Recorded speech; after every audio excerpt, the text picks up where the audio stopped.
प्यारे बच्चों, आपका कक्षा 10 में स्वागत है। आज मैं कक्षा 10 की गणित का एक आपको सामान्य परिचय देता हूं।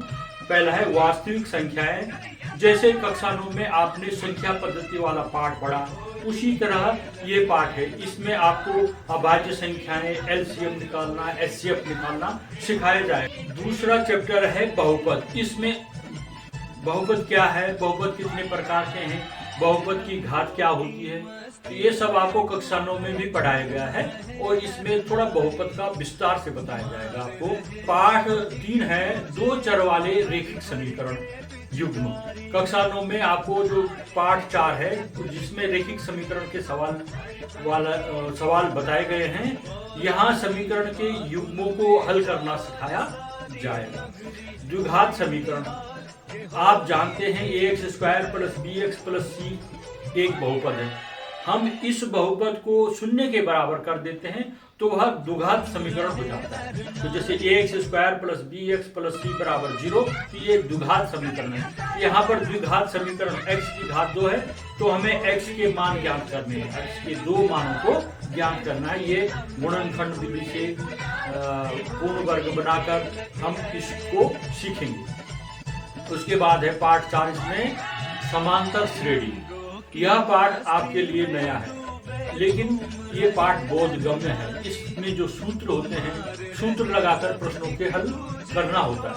अगला 6वां चैप्टर त्रिभुज है। ये पाठ कक्षा 9 में भी है। वहां आपको सर्वांग समता के बारे में पढ़ाया गया था, तो यहाँ पर आपको समरूपता के बारे में पढ़ाया जाएगा। इसमें थेल्स प्रमेय भी आता है, उसको विस्तार से आपको बताया जाएगा। पाठ 7 है निर्देशांक ज्यामिति।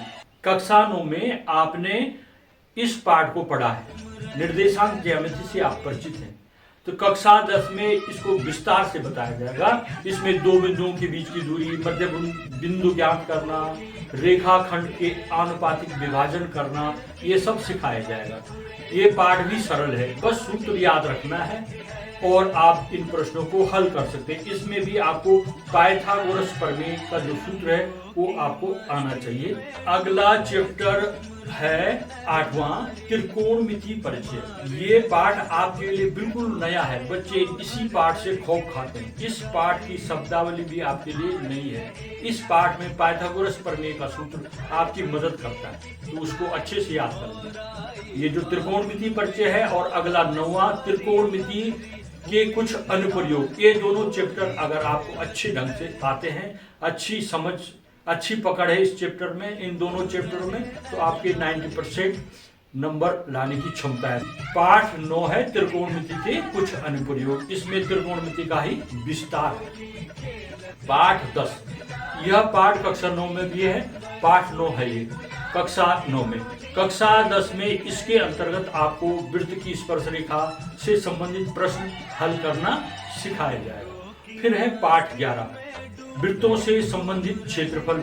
इसमें त्रिज्यक खंड का क्षेत्रफल ज्ञात करना, वृत्त खंड का क्षेत्रफल निकालना, ये सब सिखाया जाएगा। त्रिज्यक खंड क्या होता है, वृत्त खंड क्या होता है, ये सब आपको पाठ 11 के अंतर्गत सिखाया जाएगा।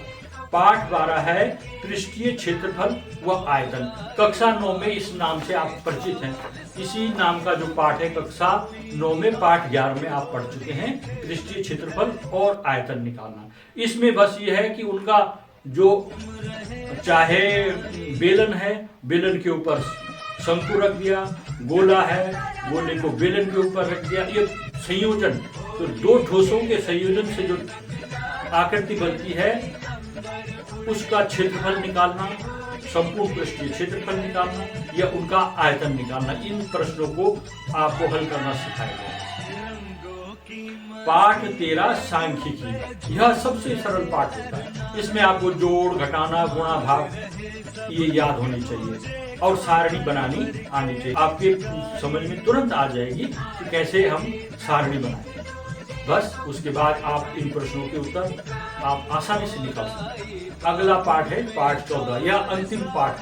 त्रिकोणमिति की तरह यह पाठ भी बिल्कुल नया है आपके लिए, लेकिन त्रिकोणमिति की तरह कठिन नहीं है। यह सरल पाठ है, आप आसानी से इसे समझ जाओगे। बस सूत्र याद रखना है, वो भी एक सूत्र है इसमें।